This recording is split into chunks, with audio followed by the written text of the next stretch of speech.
again. Power Lift Garage, of course. Nice new shirts. Squatting one.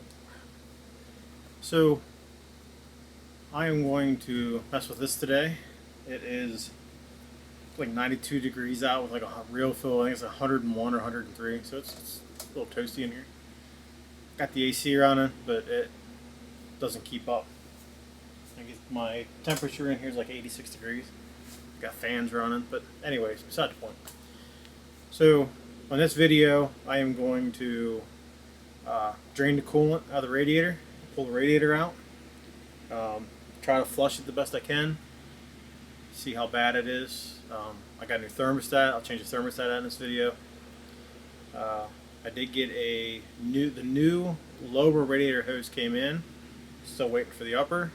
So hopefully today I can get the radiator out, flush radiator, change the thermostat, and change the lower hose.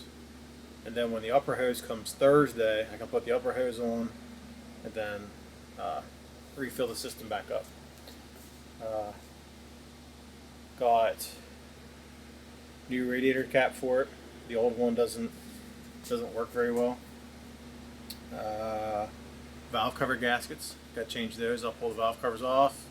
We'll look inside and see how bad it is. I'll clean the valve covers up, clean the seals up, put new seals back on it, put it back together. Just keep it from leaking. There's oil everywhere. What else did I get? Oil change. I got the filter, but the oil wasn't here yet, of course. Power steering lines. I got the return line came in, but the pressure line hasn't come yet, and that's actually what's leaking. So I ordered both. They were cheap. They were like 12 bucks, 17 bucks each, which is cheap. I'll get those put on when the other one gets here. I'll put both of them together, fill the system back up, bleed it and burp it and all that stuff. The door locks and stuff should be here. It says it arrived in my local USPS center today, but it's a holiday, so they're probably not doing a whole lot today. So they may be here tomorrow, maybe not, hopefully. So then I can get the trunk lock in, get the door locks in, all the locks so everything works, the ignition, so we can actually see if the car will start with the key. It's depending how late I'm in here today, I may pull the windshield wiper switch. It is a contact type switch, like a sweeping contact. It almost feels like there's no contact, but I gotta get it out of the dash, tear it apart, and find out if the contactors are actually working or if the motors aren't working. That should be it. Alright, we'll get you set up at the front, and I guess I will get a pair of gloves on, loosen the low radiator hose, and we'll see how bad the fluid is. Stay tuned. Alright, it's probably hard for you guys to see, but this is the fan shroud. It's held on by 4 5/16 little sheet metal screws.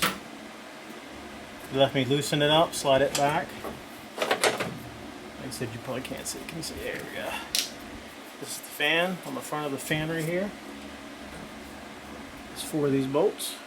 They're half-inch head. It should give me enough to get this out of here. Just wiggle it back and forth.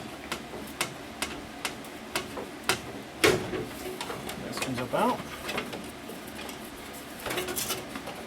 You do it without scratching the front of the radiator. There you go. So the fan out. It says aluminum spacer in the back, which in turn gives you room to get this up out of here, maybe somewhere somehow. If not, I might have to leave it and then pull up.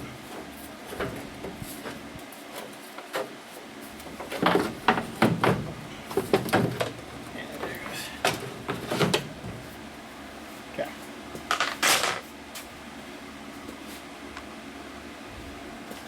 Now that I have room in here, I'll be able to slide the pan underneath that lower radiator hose.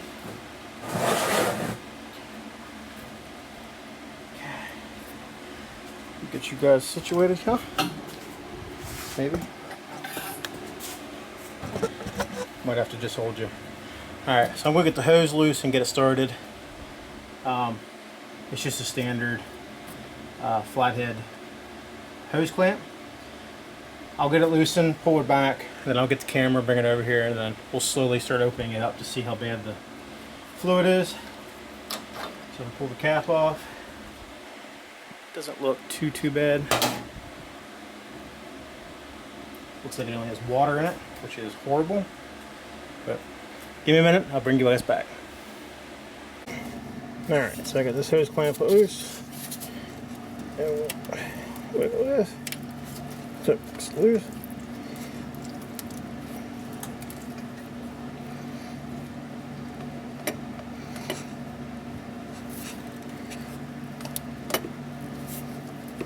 So this clamp. Oh, too much, too fast, too much, too fast. Okay. It's a little brown. It's green, water, and I'm assuming probably rust. Alright, so I'm going to set you guys down, bring you back once I get this thing done because it's going to come out way faster than I thought it was going to. I got to get a bunch of paper towels on the floor. Alright, bring you back in a second. Alright, so it's finally stopped. Bring it in down there. Barely dripping. You can see that hose is like swelled up. Oh, this was how swelled up it is and how old it is. You can just see the worm clamp right there. So I'm going to get that worm clamp off. I'll get the loader radiator hose out. Take this worm clamp off. And this old style clamp right. It looks like a T. We'll take it off, get the upper radiator hose off. Unbolt the transmission or the radiator here and get it out so I can flush it out.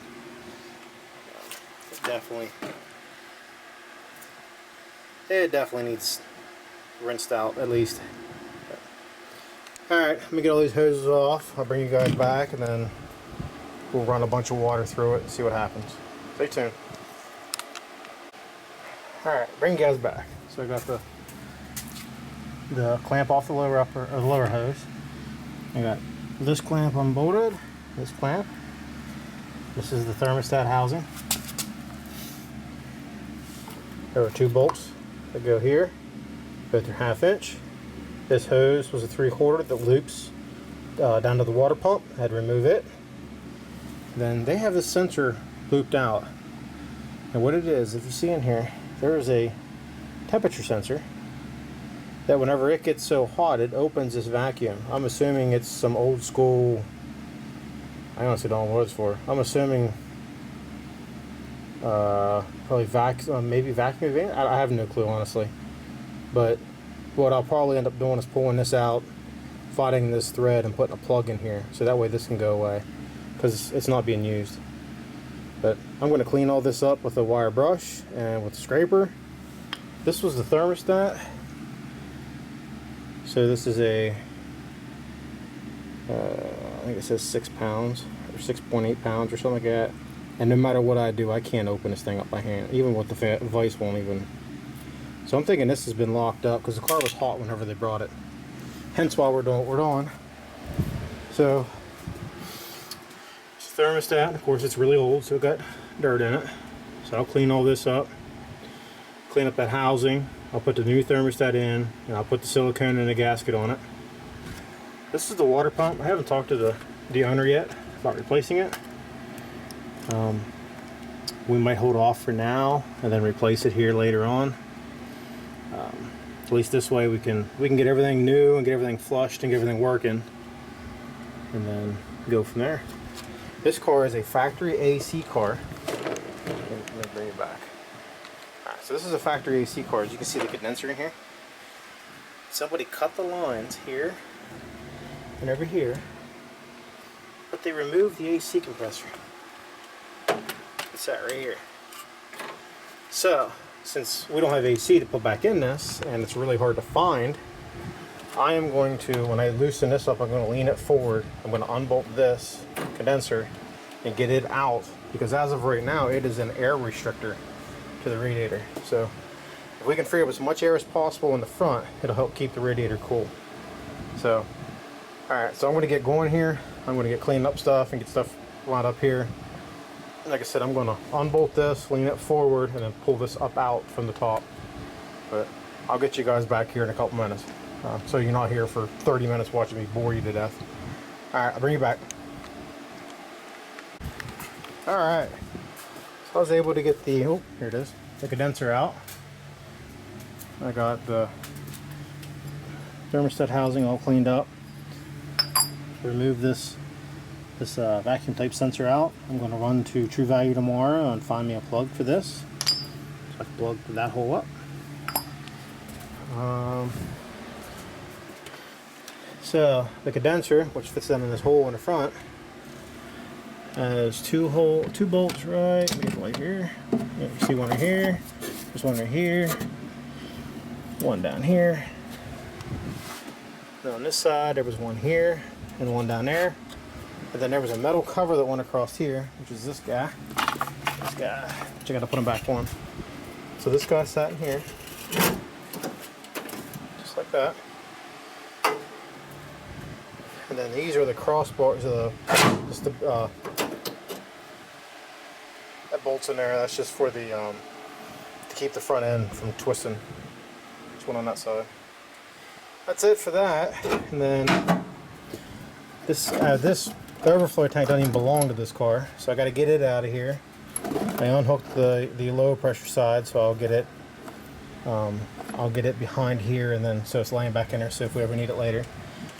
I did notice while I was in here that should not be that loose. That should not be that loose. So when I get the power steering stuff done, I'll have to adjust that belt and adjust that belt.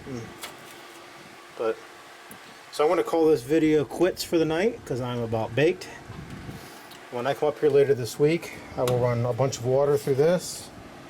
I'll clean up this, and then put this back on and clean up a bunch of things in here.